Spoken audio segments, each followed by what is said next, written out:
Kana mo na si auntie guys, mamalit to sa lechon kay birthday sing anak. Ang na birthday kanang nasa likod do nakaputi guys.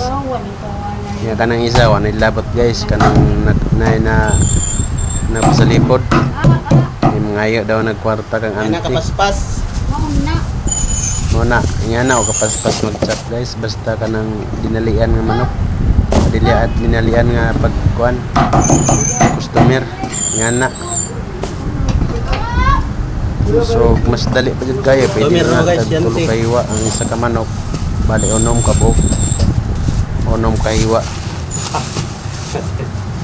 Kaya pinagreklamo naman si auntie kaya wala daw sauce. Demo no? Ang butangan.